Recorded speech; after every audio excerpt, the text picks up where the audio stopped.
Now, if you follow our channel at all, you know that not very long ago we decided to quit using Airbnb and try other platforms for multiple reasons. Yeah, we had several bad experiences, and it was all topped off by a really bad experience. So we just decided, you know, we're going to cut bait, see what we can do on other platforms, and if it pays off, and if so, what are our thoughts? Now, there was other reasons that we really didn't like using Airbnb. It just became easy to use because they do give you the bigger discounts for long stays.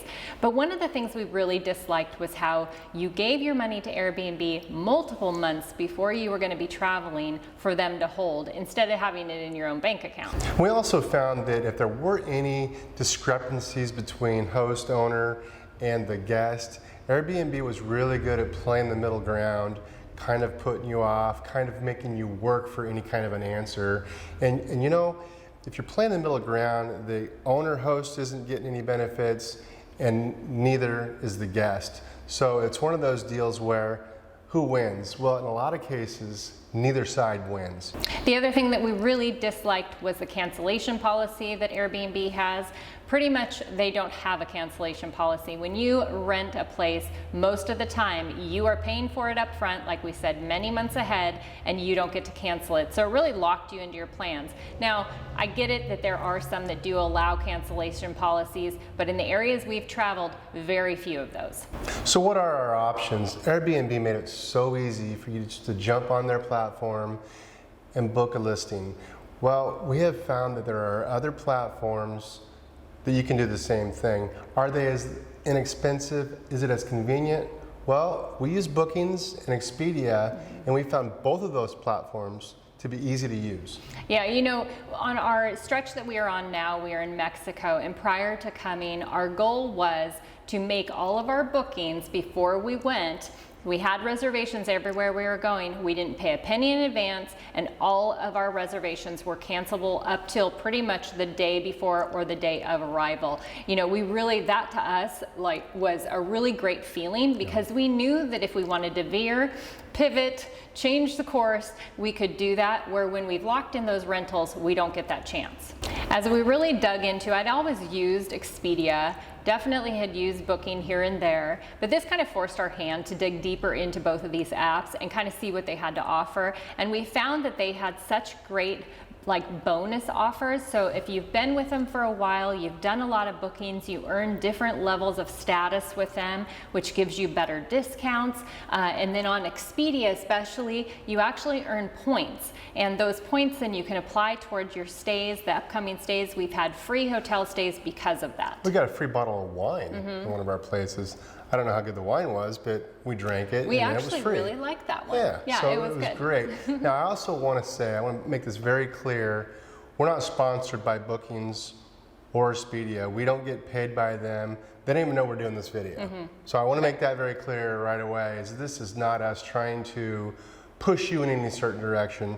This is just our experience of getting away from Airbnb and moving to some of these other platforms. That's all this is. And you know, mainly the reason is because, you know, Airbnb, if you watch the news at all, Airbnb has really kind of been a hot topic recently of a lot of people having issues and complaints. And so we really just kind of want to share. We've had a lot of people ask us, because they also want to break away from using Airbnb as well, and share our experience to see how it went these last 3-4 months just using Booking and we've and heard Expedia. from both of those, and we've heard from plenty of hosts, both the hosts that were pleased with our videos and the hosts that weren't so pleased with our videos. Well, the deal is if you're a great host and you care about your booking, you don't have a problem.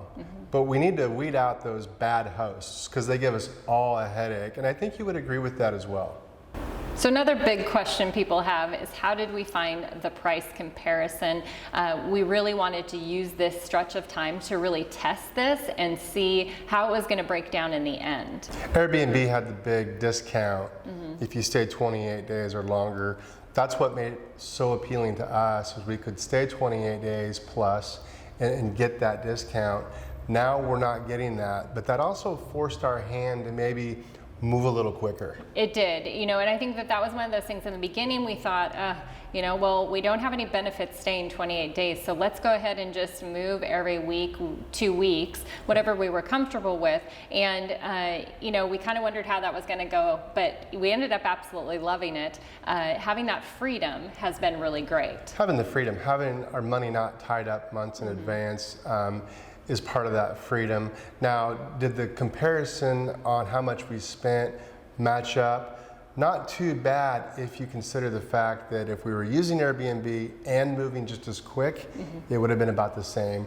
We just weren't getting the monthly discount. Yeah, so I would say that, just like you were saying, it did weigh out if we were to do it comparing apples to apples, but if we wanted to get those month-long stays, right, we definitely would have been finding better deals on Airbnb, so we do understand that. I would throw out that there's also another option of that you can always look into finding a rental agency in the town that you're going to be visiting and find serviced apartments, and you can really just kind of Google that. Google serviced apartments in Mexico City, and you're going to find a lot of different listings. We did kind of look through that a little bit to see if that would work for us, but because we were only staying for shorter periods, it didn't really matter that much. Right, you can also look up apart hotels, which is something that we've done in the past, which is, it's an apartment, but it's a hotel, so there's a front desk person.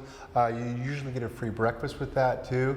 They do cost a little more, but with that breakfast and that front end staff member, it comes with cleaning usually as well. So they do cost more, but you get more. Now, when you do book with Booking or with Expedia, there are some discounts for longer stays, more on Booking, but you just not as extreme. Yeah. But you gotta have to make sure, put in like a few days and then put in that 2-week stay and do the daily average, and you'll see you are getting a bit of a discount. So let's not forget about VRBO. It's another platform that's very popular. You can use Expedia, and VRBO listings will come up underneath that platform. So VRBO is also another option.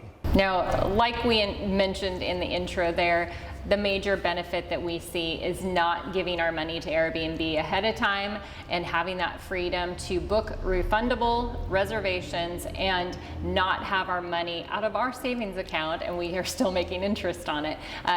To me, that was a huge plus. Yeah, I think if everything was equal, if we got out here and we started experiencing these other platforms and we saw no difference, that alone would be enough for us to use this platform over the Airbnb platform, simply because our money's not tied up. Like we mentioned, we were able to book all of our 3 months of bookings through Mexico, but the beauty was there were some places that we were in and we were thinking, do we want to stay longer? Do we want to, you really can't shorten your stay so much soon as you've started it, but you have the ability to stay longer in a place and then change your next upcoming reservation. But not only that, there are times that we have met with people and they're like, oh, you're not going to this place, you need to go visit this area. If you've already dialed in, which is what we've done in the past, we have all of our reservations pretty much kind of put out there for at least 3 months going out, and you can't just veer and change. You can't change course and go to those places, so you kind of miss out a little bit. We've had people say to us, well, good luck booking a place and then not having to pay for it until you get there, or a week before you get there, or 10 days, whatever the case may be. It won't happen. The owner host is not being protected if that were the case.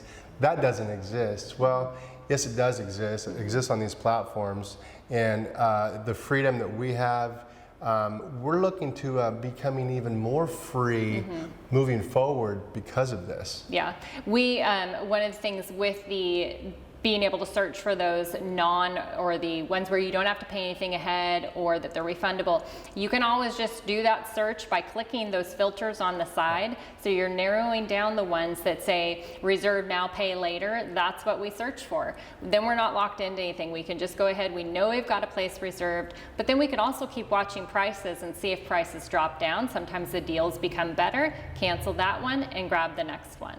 And not only that, but the freebies we might get as we get more important up the ladder using Expedia. It's just kind of, it's a perk to stay with the platform, and I kind of like that. Yeah, it is kind of nice. And you know, when you sign on, you will see the listings. Like, you can look just for VIP listings, because when you reach that status level, the VIP status will give you a lot of time a free bottle of wine, like we mentioned. It will give you a room upgrade, and a lot of time a better discount on those rooms. So you will really start to see those benefits kind of stack up, I guess. Yeah. And we haven't been using it that long, and they're already starting to come up on our radar. So it doesn't take a long time, and to us, it's just all worth it. Yeah. Now, one of the other tips that we would give you is make sure when you are booking, book on, or at least search on, both the app and on the website, on the desktop computer, because the pricing can be different. You sometimes can get a much better price on your app, on your phone, and a lot of time the website will tell you that. It will say better price available on the app. They like you to go to that app and check it out. So just make sure you're checking both of them for the best price available. So what's the comparison? The host, the part hotel, the hotel, what is it that we're comparing? So far, the hosts that we've dealt with on this last stretch have been great. Now, we understand that these listings can be on multiple different platforms. So you get the same host on Airbnb as you're getting over here. We get that. But we also understand that Airbnb customer service is horrible. And they're really out to make the money tenfold. So we're finding that the hosts that we've dealt with on the platforms we're currently using are very on top of their game. And we did actually have one experience right out the gate, our first place that we stopped in with a host. We were like, uh-oh, here we go again. And so we did have an opportunity to contact Booking and find out from, deal that process with them. So kind of got a little bit of a taste of what it was going to be like. I would say that it actually was great. The issue that we had was kind of some communication issue, and the host getting a little upset about how we handled things not being on the platform. They wanted to handle things in WhatsApp, and we disagree with that. So we handle things on the platform only. Booking handled it very well. They contact the host, they told them what the issue was, and then they needed a time frame of when it was going to be fixed by. And then if it's not fixed in that time frame, then they were going to go ahead and refund us our money. So, I felt like that was actually, for our first experience with having an issue on Booking, that was a very good experience. Yes, and what that issue was a pipe broke under the house, and we didn't have any water, plus they had a pipe break under the house. So they came and fixed it.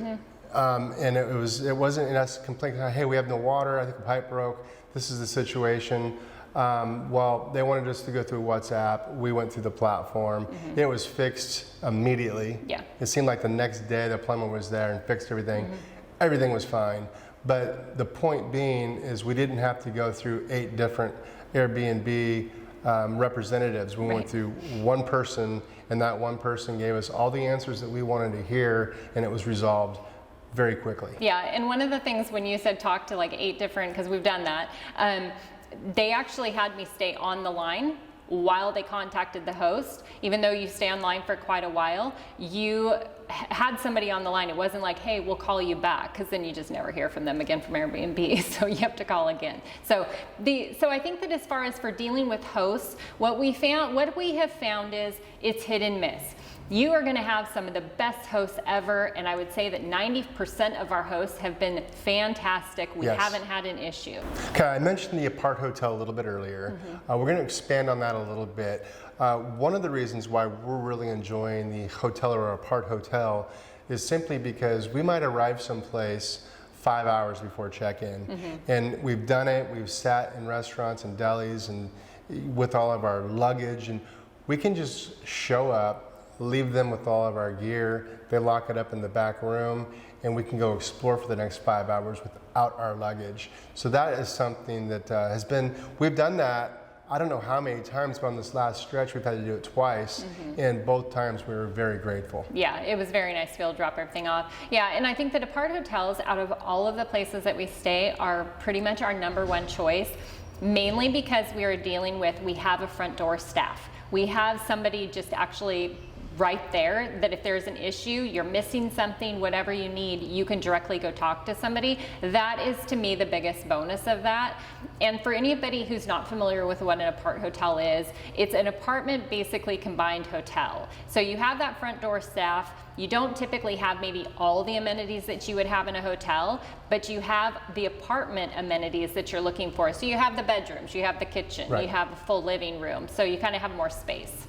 You're also getting more amenities. You're getting usually a pool, you're getting cleaning, the front end person that Carrie was just talking about, sometimes breakfast. So there's all those things that kind of come into play that you wouldn't get, like I mentioned earlier, with a private rent, a private accommodation, whatever platform you're on. Yes, it's going to cost more, but you get more.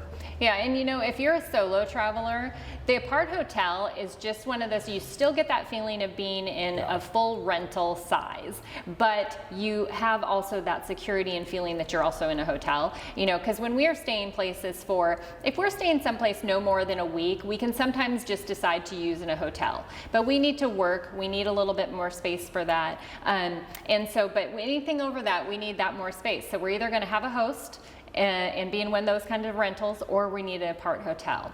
So now that we know what we know about how we're traveling a little bit quicker, not a lot quicker, we still consider ourselves slow travelers for the most part. What are we going to do moving forward? What have we learned about our experiences here in Mexico, and will it translate to other parts of the world?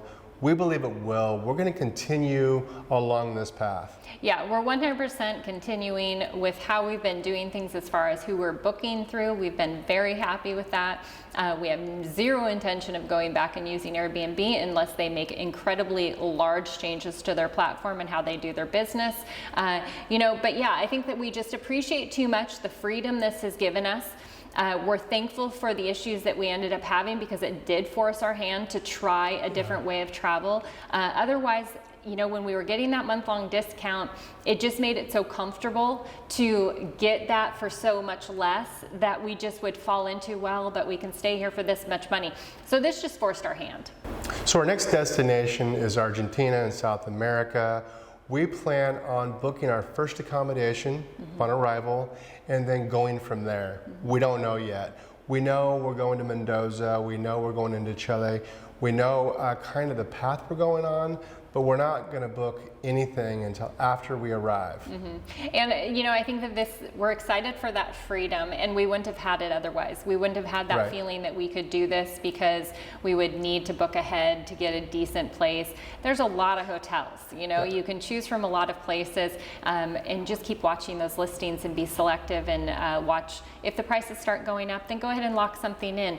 Thankfully for us, in Argentina and in that area, there's a lot of reserve now, pay later, so we're not even locked into anything if we do decide to. But I think the beauty of it, what we're excited about on this one is we are going to be stopping into Buenos Aires for a few days, and then we are going to be getting on a cruise ship. And so we can kind of go and get a taste of the area, see where we actually want to stay, and then when we come back, that way we know where we want our reservations to be. Right, well, we'll see how this works out. We might be sleeping in a ditch or something if we can't find anything. I don't think that's going to happen. It does kind of make you live on the edge a little bit. For us, anyway, this is living on the edge. For you, this isn't living on the edge at all, but this isn't something that we'll be used to doing. We're used to planning things out a little more thorough than we're going to be doing this round. So I think it's going to work, and I'm excited about it. Well, and I think that's the beauty of the kind of travel that we do. And as a full-time traveler, if that's what you're looking at doing, you can continue to mix it up. You do not have to do things one way, and this is just the way it's done.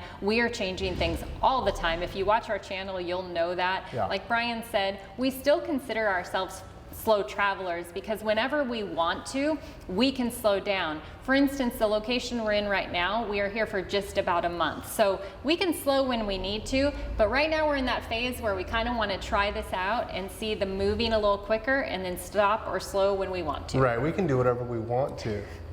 Yeah.